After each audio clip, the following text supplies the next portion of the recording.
বিসমিল্লাহির রহমানির রহিম। আজকে ২৭শে মার্চ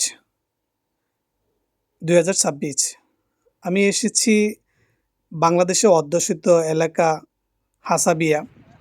এখানে ইশবিলিয়া একটা মসজিদে আজকে জুমার নামাজ আদায় করলাম। শত শত প্রবাসী বাংলাদেশি সহ বিভিন্ন দেশের প্রবাসীদের সাথে আজকে জুমার নামাজ এখানে আদায় করতে পেরেছি। এজন্য আল্লাহর কাছে শুকরিয়া, আলহামদুলিল্লাহ। আসলে এখানে হাজার হাজার প্রবাসী বাংলাদেশিদের বসবাস। এই বাংলাদেশি অধ্যুষিত হাসাবিয়া, আব্বাসিয়া, বাংলাদেশি, ইন্ডিয়ান, পাকিস্তানি বিভিন্ন দেশের প্রবাসীরা এখানে বসবাস করেন। এখান থেকে কিন্তু বাংলাদেশের একটা হিউজ পরিমাণ রেমিটেন্স বাংলাদেশে যাচ্ছেন। তবে বর্তমান পরিস্থিতিতে হাসাবিয়া, আব্বাসিয়ার অবস্থা তেমন একটা ভালো নয়। তারপরও প্রবাসীরা শত কষ্ট, শত বেদনার মধ্যেও দেশের অর্থনীতির চাকাকে সচল রাখতে তারা অবিরাম চেষ্টা চালিয়ে যাচ্ছে।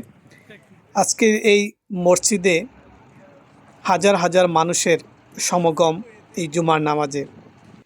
প্রতি সপ্তাহেই এমন এখানে মসজিদগুলোতে প্রবাসী বাংলাদেশি সহ বিভিন্ন প্রবাসীরা এখানে একত্রিত হয়ে নামাজ আদায় করেন। অনেকের সাথে সুখ দুঃখের আদান প্রদানও করে থাকেন। তো সবাই ভালো থাকবেন, সুস্থ থাকবেন। আল্লাহ হাফেজ।